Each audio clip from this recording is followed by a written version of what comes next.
আগামী 16 এপ্রিল নির্বাচনী প্রচারে ত্রিপুরায় আসছেন কংগ্রেস দলের সর্বভারতীয় নেত্রী প্রিয়াঙ্কা গান্ধী। এদিন তিনি দুপুর 2টা নাগাদ আগরতলা বিমানবন্দরে অবতরণ করবেন। তারপর তিনি শহরে ইন্ডিয়া জোটের প্রার্থীদের সমর্থনে রোড শো করবেন। শুক্রবার প্রদেশ কংগ্রেস ভবনের সাংবাদিক সম্মেলনে এই কথা জানিয়েছেন বিধায়ক সুদীপ রায় বর্মন। এদিন তিনি বলেন, আসন্ন লোকসভা নির্বাচন ধর্মযুদ্ধের লড়াই, দেশের গণতন্ত্রকে বাঁচাতে হবে। আগামী 16 এপ্রিল কংগ্রেস দলের সর্বভারতীয় নেত্রী প্রিয়াঙ্কা গান্ধীর নির্বাচনী রোড শোকে সফল করতে ইন্ডিয়া জোটের সমস্ত কর্মী থেকে শুরু করে আপামর জনগণকে এগিয়ে আসার আবেদন করেন।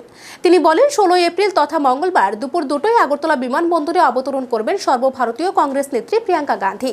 এখান থেকে তিনি একটি রোড শো এর মাধ্যমে আগরতলা শহরে ইন্ডিয়া জোটের প্রার্থী আশিস কুমার সাহা এবং রাজেন্দ্র রিয়াং এবং রামনগর উপনির্বাচনে প্রার্থী রতন দাসের হয়ে প্রচার করবেন। বিমানবন্দর থেকে রাজবাড়ির উত্তর গেট হয়ে কর্নেল চৌমুহনী, পরবর্তীতে কামান চৌমুহনী হয়ে বটতলা থেকে সোজা দুর্গা চৌমুহনীতে গিয়ে শেষ হবে এই রোড শো। তার দাবি, নির্বাচনে জনসভা করার জন্য গাড়ি পাচ্ছেন না, তাই সর্বভারতীয় নেত্রী প্রিয়াঙ্কা গান্ধীর নির্বাচনী রোড শো করার সিদ্ধান্ত নেওয়া হয়েছে। আসন্ন নির্বাচনকে সামনে রেখে স্টার ক্যাম্পেইনের রূপে আমাদের এই রাজ্যে প্রচারে আসছেন আগামী 16 তারিখ সর্বভারতীয় কংগ্রেস নেতা, সর্বভারতীয় কংগ্রেস নেত্রী, সাধারণ সম্পাদিকা প্রিয়াঙ্কা গান্ধী ওয়াদ্দাজি। আগামী 16 তারিখ সোয়া 2টায় দুপুরবেলা উনি আগরতলা বিমানবন্দরে ল্যান্ড করবেন। তবে ওখান থেকে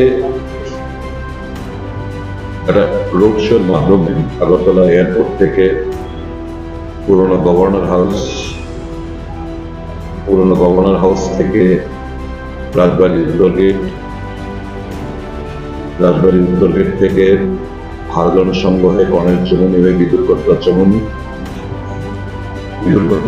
থেকে রাজবাড়ির দক্ষিণ গেট তুলসীপতি হয়ে কামান চৌমুহনী হয়ে সূর্য চৌমুহনী এবং সূর্য চৌমুহনী মাথায় উনি সংক্ষিপ্ত আকারে উনি ওনার বক্তব্য রাখবেন। তারপর আবার ওখান থেকে রোড শো এর মাধ্যমে পোস্ট অফিস চৌমুহনী হয়ে বটতলা হয়ে দুর্গা চৌমুহনীতে গিয়ে শেষ করবেন।